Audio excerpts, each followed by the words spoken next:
নবীগঞ্জ গোদারাঘাট এই মুহূর্তে আছি। আপনারা দেখতে পাচ্ছেন নবীগঞ্জ গোদারাঘাটের যে ময়লার স্তূপ, এখানে এগুলো তো টোটালি কোনো পরিষ্কার পরিচ্ছন্ন করা হয় না।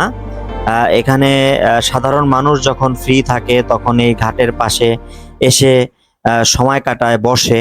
এই জায়গার পরিবেশটা আপনারা দেখতে পাচ্ছেন, একেবারেই ময়লা আবর্জনায় পরিপূর্ণ। ঘাট কর্তৃপক্ষ এবং এখানে ফেরিঘাট কর্তৃপক্ষ উভয়ই রয়েছে। তো তাদের উচিত এখানকার আশেপাশে যে পরিবেশ, সেই পরিবেশটাকে সুন্দর রাখা। এটাই কিন্তু চায় নারায়ণগঞ্জবাসী। তো তারা এদিকে তাদের কোনো ভ্রুক্ষেপ নেই। তারা শুধু ঘাট ভাড়া পেলেই হলো আর ফেরি ভাড়া পেলেই হলো, তারা তাদের পকেট ভারী করছে, কিন্তু জনগণের কথা কিন্তু তারা বিন্দুমাত্র ভাবছে না। এদিকে আরো কিছু অভিযোগ নবীগঞ্জ গোদারাঘাটে রয়েছে, যেখানে স্টুডেন্ট ছাত্রছাত্রীদের ভাড়া মওকুফ হওয়ার কথা। সেখানে মাইকিং করে ঘোষণা দেওয়া হয়েছিল কিছুদিন আগে যে তাদেরকেও সাধারণ জনগণের মতো স্টুডেন্টদেরকেও ভাড়া দিতে হবে।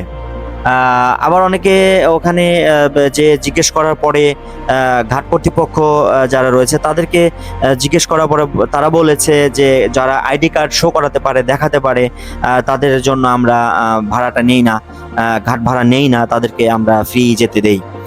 কিন্তু স্টুডেন্টদের অভিযোগ, আমরা আইডি কার্ড শো করলেও, আইডি কার্ড দেখালেও ড্রেস কোড পরা থাকে, তারপরেও কিন্তু তারা ডাক দিয়ে ভাড়াটা আদায় করছে। এমনও অনেক অভিযোগ রয়েছে এবং ঘাট কর্তৃপক্ষ বলছে যে আমরা যদি ভাড়া তাদের কাছ থেকে না নেই তাহলে আমাদের প্রতিদিন প্রায় 1200 থেকে 1500 টাকা লস হয়, এটা তারা বলছে। কিন্তু স্টুডেন্টদের দাবি, আমরা তো ফ্রি পাওয়ার যোগ্য, কেন আমাদের কাছ থেকে এটা নেওয়া হয়?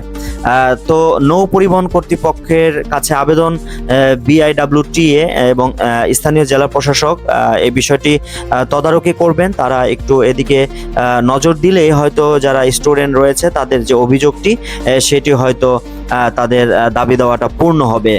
তারা স্টুডেন্ট, এমনিতে তাদের উপরে অনেক খরচের দায়ভার থাকে, তো এটা থেকে তারা কিছুটা হলেও মুক্তি পাবে বলে আমরা ZTV অনলাইন চ্যানেলের মাধ্যমে এবং স্টুডেন্টদের যে অভিযোগের ভিত্তিতে আমরা মনে করছি।